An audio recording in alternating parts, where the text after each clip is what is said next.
Now, after we finish threading, I always, always, always test the machine to see if I have done a good job with my threading. Your sewing, your stitching will tell you if you have done it correctly. So I always get a piece of scrap fabric. I've already tested another machine, so there's always already a seam line there. But you want to double over a piece of scrap fabric, and you can use something from your project or just a scrap fabric from the bin.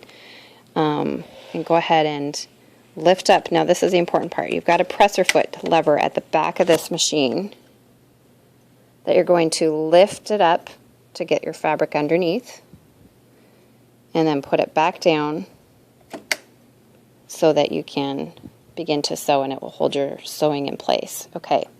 Now this one, to do back stitching on this machine, anytime we want to sew a seam, if we're sewing something to wear, we don't want it to come unraveled. So we want to kind of put a knot on the end of the beginning end of the seam, and then we're going to sew, and we want to put a knot on the end so that as we're wearing it, it doesn't come unraveled. So to do that, it's called a back stitch.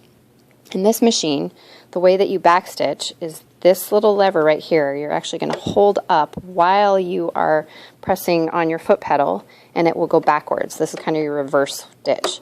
So go ahead and use your hand wheel to get your needle in place like we practiced on sewing on paper. Get that in place. Okay, so now we're going to do like 2, 1, 2, forward. Now I'm going to go over here and press this up.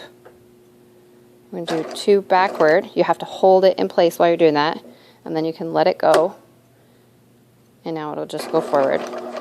So now we're going to go sew all the way through. Let's practice doing a back stitch at the end again.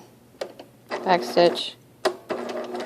Okay, and now pull that out, and you're going to cut. Well, this one has a thread cutter too, so see how I've got these threads hanging on the side here. This is a thread cutter, so you just put your, oh, it's a dull thread cutter.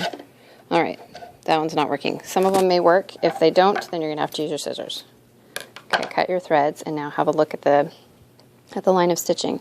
So this actually looks really, really nice.